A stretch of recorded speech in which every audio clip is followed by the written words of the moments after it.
السلام علیکم ناظرین گرامی، ایک نئی کہانی کے ساتھ میں آپ کی خدمت میں حاضر ہوں۔ ناظرین گرامی، مختلف کتابوں سے منقول ہے کہ جب حضرت شمس سبزواری تبریزی رحمۃ اللہ علیہ اپنے مرشد کے حکم پر پونیا تشریف لے گئے تو وہاں آپ کی ایک بہت بڑے عالم دین مولانا جلال الدین رومی سے پہلی بار ملاقات ہوئی۔ مولانا جلال الدین رومی اپنے درس میں طالب علموں کو تعلیم دے رہے تھے کہ حضرت شمس سبزواری تبریزی رحمۃ اللہ علیہ وہاں تشریف لے آئے اور مولانا رومی کے قریب بیٹھ گئے۔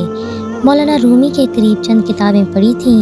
اس دور میں کتابیں ہاتھ سے لکھی جاتی تھیں۔ یہ کتابیں مولانا رومی رحمۃ اللہ علیہ اور ان کے والد کے ہاتھ کی لکھی ہوئی تھیں۔ حضرت شاہ شمس کتابوں کو غور سے دیکھ رہے تھے، پھر انہوں نے کتابوں کی طرف اشارہ کرتے ہوئے مولانا رومی سے پوچھا، یہ کیا ہے؟ آپ کیا کر رہے ہیں؟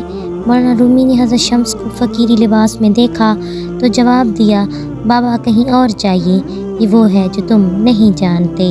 مولانا رومی کا جواب سن کر حضرت شمس تبریز جلال میں آ گئے اور مولانا رومی کی تمام کتابیں اٹھا کر پاس ایک پانی کے بھرے حوض میں ڈال دیں۔ مولانا رومی رحمۃ اللہ علیہ کے شاگرد طیش میں آ گئے، جبکہ مولانا رومی رو پڑے اور دکھ بھرے لہجے میں بولے، اے درویش، تم نے یہ کیا کر دیا؟ میری نایاب کتابیں ایک لمحہ میں ضائع کر دیں۔ حضرت شاہ شمس رحمۃ اللہ علیہ نے جب مولانا رومی کی آنکھوں میں آنسو دیکھے تو فرمایا، اگر تمہاری نایاب کتابیں تمہیں دوبارہ مل جائیں تو مولانا رومی نے کہا، یہ کیسے ممکن ہے؟ حضرت شمس تبریز رحمۃ اللہ علیہ مسکرائے اور پانی سے بھرے حوض میں ہاتھ ڈالا اور ایک ایک کر کے ساری کتابیں نکال کر مولانا رومی کے ہاتھ میں دے دیں۔ مولانا رومی حیرت سے اپنی کتابیں کھول کھول کر دیکھنے لگے کہ کہیں پانی سے سیاہی ظاہر تو نہیں ہو گئی، لیکن کتابیں بالکل خشک اور ایسے تھیں جیسے ان کے پاس پہلے پڑی ہوئی تھیں۔ ناظرین گرامی، کتابوں کو پانی کے قطرے تک نے بھی نہ چھوا تھا۔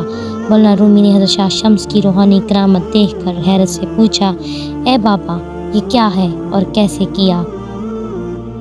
آپ رحمۃ اللہ علیہ نے مولانا رومی کو جواب دیا، یہ وہ ہے جو تم نہیں جانتے۔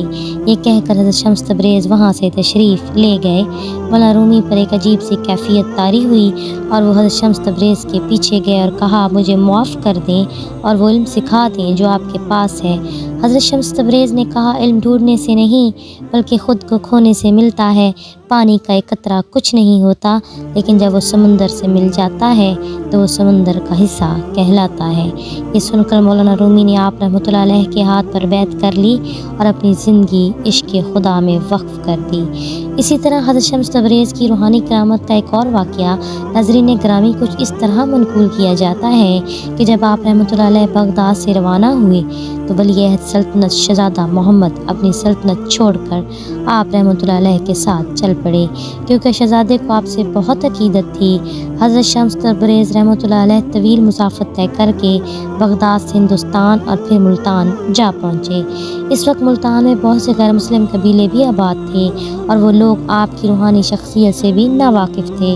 ایک مرتبہ حضرت شمس کو گوشت بھوننے کے لیے آگ کی ضرورت پیش آئی تو آپ رحمۃ اللہ علیہ نے شہزادہ محمد کو آگ کا بندوبست کرنے کے لیے کہا۔ شہزادہ جو درویشی اختیار کر چکا تھا اور اپنے مرشد کے حکم پر آگ کا بندوبست کرنے کے لیے لوگوں کے پاس نکل گیا، لیکن کسی نے بھی اس کی مدد نہ کی، بلکہ ایک سنگ دل شخص نے غصے میں آ کر شہزادے کو اتنا مارا کہ اس کے چہرے پر زخموں کے نشان ابھر آئے۔ زخمی شہزادہ حضرت شمس تبریز کے پاس واپس پہنچا۔ ناظرین گرامی، یہ ماجرا بیان کر دیا۔ زخمی شہزادے کی حالت دیکھ کر حضرت شمس تبریز جلال میں آ گئے۔ آپ رحمۃ اللہ گوشت کا ٹکڑا پکڑے غصے کی حالت میں اپنی خانقاہ سے نکلے اور دعا مانگتے ہوئے آسماں پر سورج کو مخاطب کرتے ہوئے فرمایا، تو بھی شمس ہے اور میں بھی شمس ہوں، اس گوشت کے ٹکڑے کو میرے لیے بھون دے۔ آپ رحمۃ اللہ علیہ کا اتنا کہنا تھا کہ سورج کی تپش بڑھ گئی۔ ناظرین گرامی، وہ گوشت کا ٹکڑا بھن گیا۔ ادھر سورج کی شدید تپش سے لوگ چیخ اٹھے، پورا شہر آگ کی بھٹی بن گیا۔ پیارے ناظرین، آپ رحمۃ اللہ علیہ کی روحانی کرامت اور جلال دیکھ کر لوگ آپ کی خدمت میں حاضر ہوئے اور درخواست کی کہ چند نادانوں کے جرم کی سزا پورے شہر کو نہ دیں۔ آپ رحمۃ اللہ علیہ نے فرمایا، یہ نادان نہیں سفاک ہیں۔ آگ جیسی بے قیمت چیز دینے کی بجائے میرے مرید کے چہرے کو زخموں سے سجا دیا۔ جانتے بھی ہو جسے زخمی کیا وہ کون ہے؟ وہ بغداد کا شہزادہ ہے جو میری خاطر بھیک مانگنے گیا لیکن اس کو شہر والوں سے زخم ملے، اس لیے جب تک ان کے جسم آبلوں سے نہیں بھر جائیں گے مجھے قرار نہ آئے گا۔ پیارے ناظرین، کچھ دانا حضرات نے سفارش کرتے ہوئے کہا خدا کے لیے انہیں معاف کر دیں۔ آپ رحمۃ اللہ علیہ نے کہا جب خدا کا واسطہ دیا ہے تو معاف کیے دیتا ہوں۔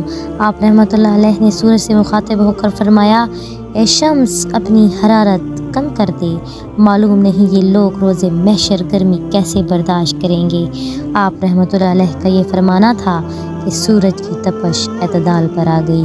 اس واقعے کے بعد بہت سے غیر مسلم قبیلوں نے اسلام قبول کیا۔ آج بھی لوگ ملتان کی شدید گرمی کو اسی روحانی واقعے کا نتیجہ سمجھتے ہیں۔ واللہ عالم بالصواب۔